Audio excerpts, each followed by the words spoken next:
Hey guys, this is Pastor Jonathan, and we're continuing our Leadership on the Go series by looking at John Maxwell's 21 Irrefutable Laws of Leadership.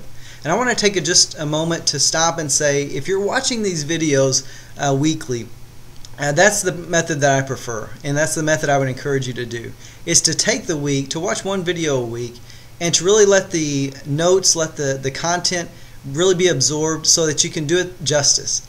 Sometimes when we go through these things, and if you're just watching one video after another, I would encourage you to stop.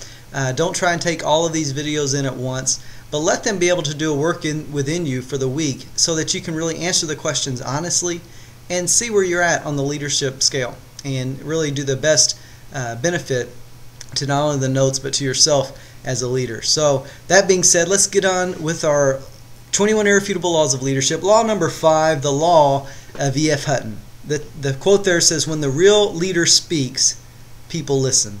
And let's go through our notes here real quick. It says, positional leaders have a title, but not always a following. Real leaders, rather, have a following, but not always a title. Positional leaders influence positional people, but real leaders influence everyone. And if you ever been in a leadership position and you knew the direction that you thought God was calling you to go, you had the positional title, and so you thought you had the right and the authority to walk in that direction, and then you turned around and no one was following you, you probably weren't the E.F. Hutton in the room. People were looking at someone else, and they were seeing if they were nodding their head, they were seeing if they were in agreement with you, and if they weren't, no one else was going to budge. You may have a few people, but the majority of the people weren't going to move until E.F. Hutton says it's okay. And it's really just a natural thing. Within circles, within leadership, you have those E.F. Huttons. You have those real leaders who influence people. And they've maybe been there for a long time, or maybe they've held those positions before. But whatever they are real leaders. And we want to look at how do real leaders become real leaders. So let's go through continue through our notes. Real leaders become real leaders because of character, who they are. Real leaders become real leaders because of relationships, who they know. Real leaders become real leaders because of knowledge, what they know. Real leaders become real leaders because of intuition, what they feel. Real leaders become real leaders because of experience, where they've been. Real leaders become real leaders because of past successes, what they've done. And finally, real leaders become real leaders because of ability, what they can do.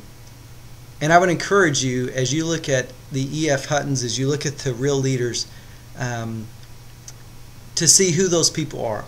Because as you look at the questions, and the first question there is, am I a real leader? You have to ask yourself, do I meet these qualifications? Am I ever in a meeting, or am I ever trying to lead, and it doesn't seem to be that people are following me as much as they follow so-and-so or so-and-so, even when they don't have positional titles, then you may not be that real leader, and that's okay. It means that we're growing in our leadership styles. The second question there says, okay, if I'm not the real leader, who are the real leaders in my organization? Go ahead and list those out. They're the ones that when people nod, everyone else seems to go along with it. When they say no, it seems like the brakes are just put on whatever project is there. And those people are your real leaders. You can see it very clearly in a group setting. Thirdly, do I have an excellent relationship with the real leaders? Okay, I've realized that I'm not. I've realized who they are. The third question is, do I have a relationship with those? And you say, well, why is that important? Because you need to be able to influence those real leaders within your organization. Whether it's in your ministry or your ministry contact as a deacon through your ministry line, wherever it is, you need to be able to influence those real leaders, because if you can influence them, you can influence the group. If you can help them see your heart and your character, if you can build that relationship with them, if you can show them the knowledge and the intuition, the experience, the successes, the ability, even when you haven't had a lot of those, if you can show them where you're at and where you really feel like God is calling you to go, then oftentimes you can influence those real leaders, and the result is something neat that happens, in that you've influenced one, but in reality you've influenced the entire group. And they've nodded yes to your leadership, they've nodded yes to that direction that God has called, and then you see the whole group nodding yes as they follow along.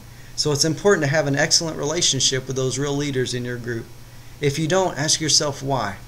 Is it because you're just intimidated by them? Is it because you're scared and maybe you're a little bit mad that they've got the positional, not only the authority, but they're the real leader within the group, even though they don't have a title? Get over those fears.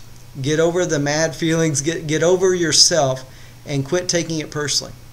It is what it is. And so we begin to develop those relationships. We begin to influence the influencer.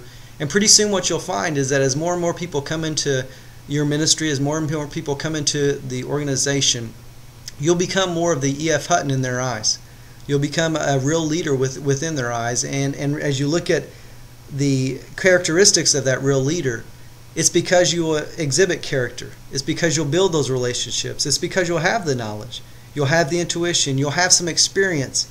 You'll have successes. And they'll see that you have the ability to lead. Once you do that, God will continue to develop and grow you. Hey, that's our lesson for today, the Law of E.F. Hutton. I love this. I could go on, but I want to encourage you to continue to pray for not only the direction that God is calling you, but just continue to pray for those who are within your organization, that God would do a great work in their life. Thank you very much. We'll see you next time on Leadership on the Go.